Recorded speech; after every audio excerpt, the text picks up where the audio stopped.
Hello friends, मैं doctor Ashfaq और आज इस वीडियो में आपको बताएंगे कि मस्कुलर डिस्ट्रॉफी अगर किसी को हो जाता है, अगर वो टेस्ट कराता है और उसमें उसको ये पता चलता है कि उसको मस्कुलर डिस्ट्रॉफी है, तो उसको उसके बाद किन चीज़ों का ध्यान रखना चाहिए और किस तरह से वो अपनी जो ये प्रॉब्लम है उसको नॉर्मल कर सकता है और किस तरह से उसको आगे बढ़ने से रोक सकते हैं।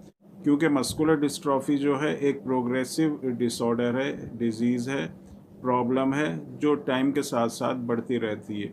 तो पहली चीज़ जो हमको करनी है वो ये कि उसकी प्रोग्रेस को हमको रोकना है, उसको आगे नहीं बढ़ने देना है, सबसे ज़रूरी चीज़ ये है।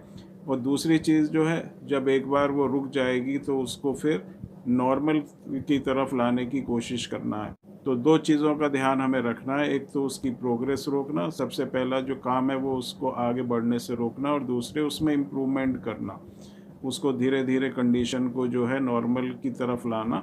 जो मसल्स में वीकनेस हो चुकी है उस मसल्स को थोड़ा स्ट्रेंथ देना, जिससे जो भी किसी को मस्कुलर डिस्ट्रॉफी की प्रॉब्लम होती है वो अपनी डेली लाइफ की जो उसकी जो रूटीन प्रैक्टिसेस होती हैं, जो वो उसका दिन रात के जो काम होते हैं वो अपने कर सके और किसी दूसरे की सपोर्ट लेने की उसको ज़रूरत ना पड़े। तो ये चीज़ बहुत ही ज़रूरी है कि आप अपनी कंडीशन को नॉर्मल में लेके आएँ। तो इसके लिए हमें करना क्या है? पहली चीज़, ऐसा कोई हमें काम नहीं करना जिससे आपकी मसल्स के ऊपर ज़्यादा स्ट्रेस पड़े।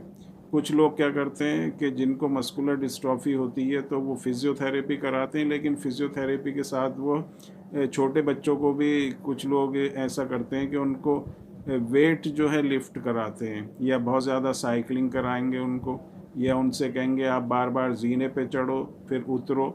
इस तरह की उनसे एक्टिविटी कराई जाती है, जिससे जो मसल्स होती है उसके ऊपर एक्स्ट्रा लोड पड़ता है, मसल्स के ऊपर जो है ज़्यादा स्ट्रेस पड़ता है, इससे मसल्स में और ज़्यादा प्रॉब्लम आती है।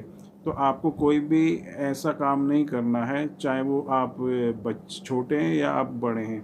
तो इसमें आपको ये पहली चीज़ ये देखनी है कि इस तरह की कोई भी एक्टिविटी आपको नहीं करनी है जिससे मसल्स के ऊपर आपके ज़्यादा ज़ोर पड़े, क्योंकि मसल्स पहले ही आपकी वीक हैं और उसके बाद अगर आप इस तरह की ज़्यादा उनसे काम लेंगे तो उसमें बहुत ज़्यादा चांसेस रहते हैं कि आपकी मसल्स जो हैं और ज़्यादा वीक हो जाएंगी। तो हमको इस तरह का कोई भी काम नहीं करना। दूसरी चीज़ जो है, जो फिज़ियोथेरेपी होती है या जो लाइट एक्सरसाइज होती हैं वो करना ज़रूरी होता है। हैवी एक्सरसाइज कोई नहीं करनी, लाइट एक्सरसाइज जो हैं वो हमको करते रहनी है। मूवमेंट अपनी बॉडी में बना के रखना है, हाथ की मूवमेंट, पैरों की मूवमेंट, बॉडी के दूसरे जो पार्ट्स होते हैं उनकी भी मूवमेंट जो है होना ज़रूरी है।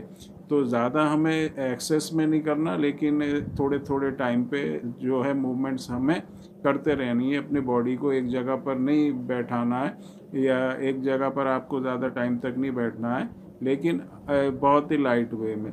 दूसरी चीज़ जो है, इसमें जो है जो सीपीके लेवल होता है वो बढ़ जाता है, उसको कम करना बहुत ज़रूरी होता है। सीपीके को नॉर्मल कंडीशन में लाना या नॉर्मल रेंज में लाना भी बहुत ज़रूरी होता है। और कुछ ऐसे फूड आइटम्स आप अपनी डाइट में इंक्लूड करें जिनमें प्रोटीन्स हो। प्रोटीन रिच डाइट आपको लेनी है। प्रोटीन रिच डाइट अगर आप लेंगे तो आपकी जो मसल्स की जो पावर है उनको बनाने में बहुत ही ये जो है इफ़ेक्टिव रहती हैं। और इसके बाद जो है, अगर हम इसके ट्रीटमेंट की बात करें तो होम्योपैथिक मेडिसिन्स में बहुत अच्छी मेडिसिन्स ऐसी हैं जो प्रूवन मेडिसिन्स हैं मस्कुलर डिस्ट्रॉफी में, चाहे डीएमडी है, बैगर मस्कुलर डिस्ट्रॉफी है, लिम गर्डल मस्कुलर डिस्ट्रॉफी, या कोई दूसरी मस्कुलर डिस्ट्रॉफी है। तो ये जो मेडिसिन्स होती हैं बहुत ही अच्छी और इफ़ेक्टिव हैं। और जो इसका मस्कुलर डिस्ट्रॉफी का जो फार्मूला है, कम्बिनेशन फार्मूला, उसमें इसी तरह की बहुत अच्छी अच्छी मेडिसिन्स जो हैं मिक्स होती हैं। और तो अगर किसी को मस्कुलर डिस्ट्रॉफी की प्रॉब्लम से अगर आप सफ़र कर रहे हैं काफ़ी लंबे टाइम से, जो है आपको कोई प्रॉब्लम है और प्रॉब्लम टाइम के साथ बढ़ती ही जा रही है, तरह तरह का ट्रीटमेंट लेने के बाद भी इसमें कोई भी रिलीफ या किसी तरह का इम्प्रूवमेंट नहीं हुआ और कंडीशन जो स्टेबल भी नहीं हो रही, आहिस्ता आहिस्ता जो कंडीशन है ख़राब होती जा रही है। तो इसका कम्बिनेशन होम्योपैथिक फार्मूला आप यूज़ करें, और आपकी जो भी कंडीशन है, जो आपकी रिपोर्ट्स वगैरह हैं, वो व्हाट्सएप नंबर पर आप एक बार ज़रूर कांटेक्ट करें।